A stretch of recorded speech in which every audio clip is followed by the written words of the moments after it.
Okay, 2012 AMC. This is problem 19 from the AMC12B, and another really cool problem, another really nice geometry problem right here. It says a unit cube has vertices P1, P2, P3, P4, P1 prime, P2 prime, P3 prime, and P4 prime. Vertices P2, P3, P4 are adjacent to P1. For 1 is less than or equal to I is less than or equal to 4. Vertices PI and PI prime are opposite each other.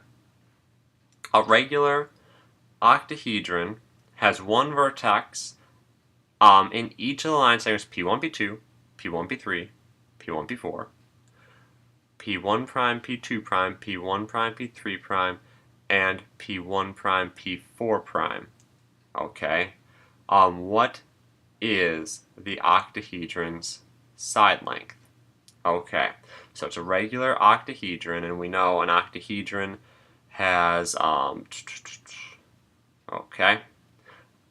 it has 8 sides, and it has that's not right. It has 6 vertices, whereas a cube has 6 sides and 8 vertices. So let's just draw what the heck is going on.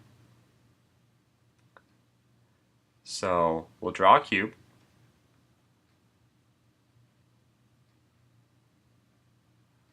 Okay.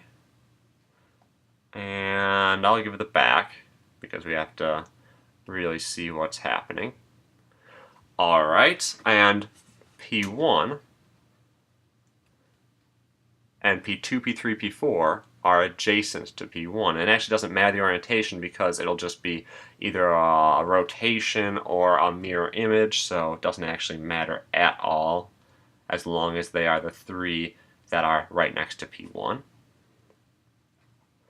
And then we have directly opposite P1 is P1 prime, directly opposite P2 is P2 prime, directly opposite P3 is P3 prime, and directly opposite P4 is P4 prime. Okay.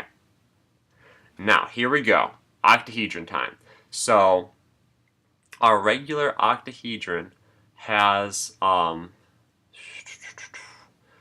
let's see, what do we have? Regular octahedron has one vertex in each of the line segments, P1, P2. Let me change colors. P1, P2.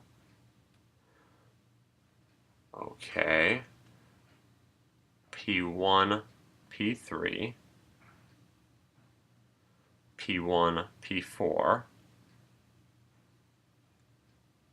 P1 prime, P2 prime.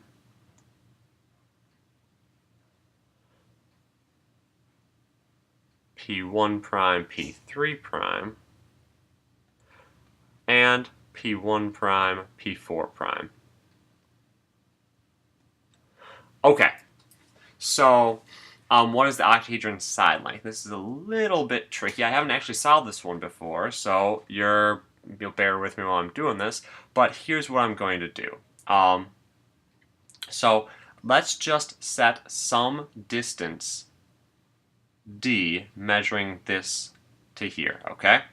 And if this octahedron is regular, then all of these, all of the edge lengths must be equal.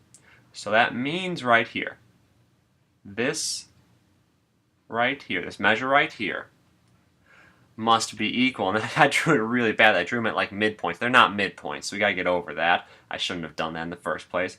This is going to be 1 minus d because it's a unit cube. And there should be, what do I want to say? Symmetry over this. So for this, by the same argument, we'll have sort of d's here and 1 minus d here. So here's the idea. I know that by this right triangle here, my edge length has to be some type of d root 2. I don't know what d has to be, though.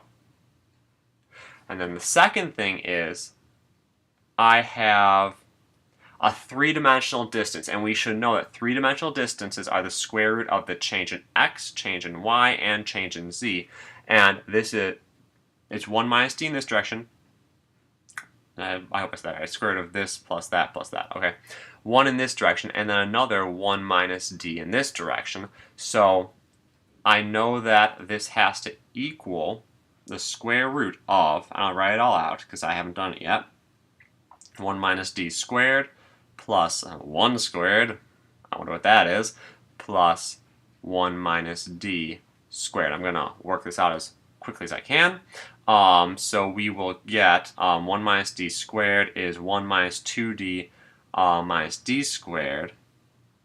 But I'll have two of those. That's 2 minus 4d minus 2d squared, plus one more, so that's 3 minus 4d plus 2d squared. I have a square root, and I have a d root 2 over here.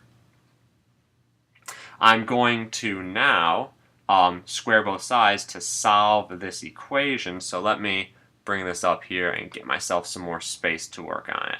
Okay, so I'll square both sides. That gives me 2d squared on the left-hand side, and it gives me just the inside of the radical on the right-hand side, equals 3 minus 4d plus 2d squared. And hey, I didn't even see this happen. This is wonderful. 2d squared and 2d squared will cancel out. And I'll add 4d to both sides, so I get 4d equals 3. So d equals 3/4. Okay. And I also know that each of these side lengths, we already said, was d root 2. I'm not going to do this. This is a big ugly mess. I'll get the same answer. But each of the side lengths was d root 2, and d is 3/4. So the side length,